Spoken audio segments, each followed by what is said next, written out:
Guys, welcome to Physiomed study. तो आज हमारा टॉपिक है hydrocephalus. So let's start.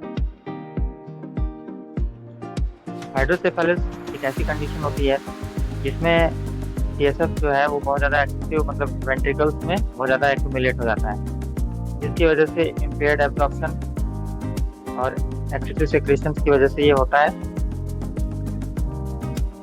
Hydrocephalus term का मतलब कि इसमें हेड जो है, हेड का एनलार्जमेंट हो जाता है, बढ़ जाता है हेड की साइज। और ये किस वजह से होता है कि एबनॉर्मली बहुत ज़्यादा सीएसएफ का एक्यूमुलेशन हो जाता है इंट्राक्रैनियल स्पेस में, क्योंकि बहुत सारे रीजंस की वजह से हो सकता है, जैसे कि इंक्रीज प्रोडक्शन ऑफ सीएसएफ, या फिर कोई ऑब्स्ट्रक्शन अगर हो गया फ्लो में की वजह से, या फिर interference with absorption and circulation, proper absorption और सर्कुलेशन में नहीं हो रहा है, उसकी वजह से वो एक्यूमुलेशन हो जा रहा है।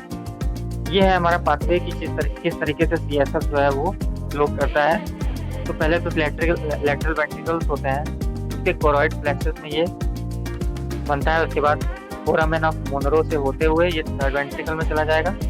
थर्ड वेंट्रिकल से फोर्थ वेंट्रिकल में जाने के लिए एक्वेडक्ट ऑफ सेल्वियस होता है, उससे ये ब्रीचिंग का काम करता है, उससे ये होते हुए फोर्थ वेंट्रिकल में चला जाएगा। और फोर्थ वेंट्रिकल से सब एरेक्नोइड स्पेस में जाने के लिए फोरामेन ऑफ लेस्का एंड मैगेंडी के रास्ते ये सब एरेक्नोइड स्पेस में चला जाएगा।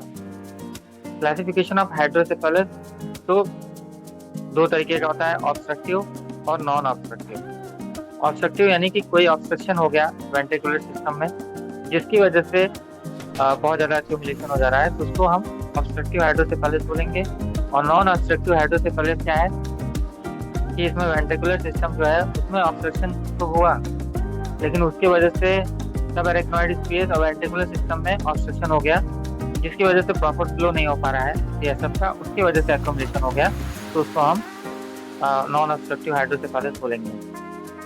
कॉजेस की बात करें तो दो तरीके के कॉजेस हैं। ऑब्स्ट्रक्टिव हाइड्रोसेफेलस का जो कॉज है वो है एक्वेडक्ट स्टेनोसिस, यानी जो एक्वेडक्ट ऑफ सेल्वियस था उसमें अगर नैरोइंग हो जाएगी उसकी वजह से हो सकता है। Intraventricular haematoma or tumour in the ventricle. दूसरा, नॉन ऑब्स्ट्रक्टिव हाइड्रोसेफेलस में infection, subarachnoid haemorrhage, increase CSF viscosity, यानी विस्कोसिटी जो है सीएसएफ की बहुत ज़्यादा गाढ़ापन हो गया।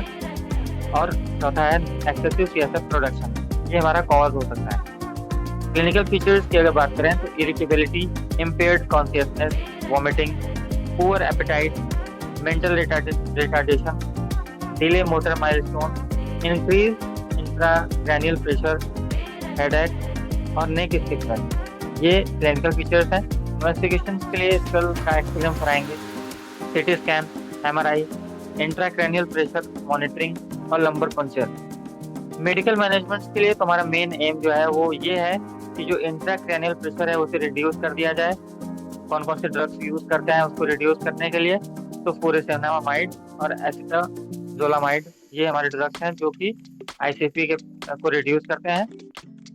और एक मैनिटॉल है जो क्या करता है, जो ब्रेन की साइज जो बहुत ज़्यादा बढ़ चुकी है उसको श्रिंक करता है, साइज को छोटा करता है।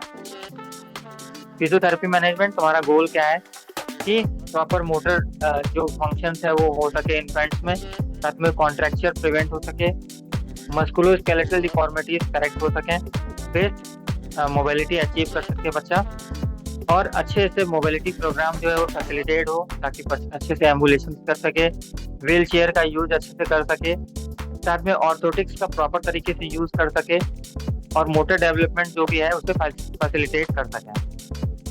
मैनेजमेंट टेक्निक्स के लिए तो हमें अगर हायर मेंटल फंक्शंस और सेंसरी फंक्शंस को इंप्रूव करना होगा तो उसके लिए हम क्या करेंगे, तो उसके लिए टैक्टाइल स्टिमुलेशन कराना होगा, वेस्टिबुलर स्टिमुलेशन, ऑडिटरी स्टिमुलेशन और गस्टेटरी स्टिमुलेशन कराया जाता है।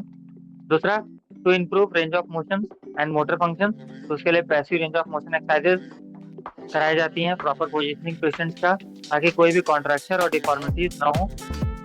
प्रिमिटिव रिफ्लेक्सेस जैसे सकिंग एंड रूटिंग रिफ्लेक्स, या फिर पाल्मर और प्लांटर रिफ्लेक्स को चीज पकड़ने के लिए बोला जाएगा बच्चे को कि अच्छे तरीके से वो पकड़े, उसको ग्रास्पिंग कर सके। बैलेंस एंड कोऑर्डिनेशन के लिए तो प्रॉपर पैरेलल बार्स का यूज करके या वेस्टिबुलर बॉल्स का यूज करके वो अपने बैलेंस को बढ़िया अच्छे से करेगा। साथ में आईज और हैंड के कोऑर्डिनेशन को इंप्रूव करे, और dressing, feeding, bowel and bladder functions को अच्छे अच्छे तरीके से सिखा दिया जाए। गेट ट्रेनिंग के लिए तो प्रॉपर असिस्टेड डिवाइस का यूज बच्चा करे, जैसे क्लच, वॉकर, केन, ताकि अच्छे से वो अपने चल सके और गेट साइकिल्स को अच्छे तरीके से अचीव कर सके।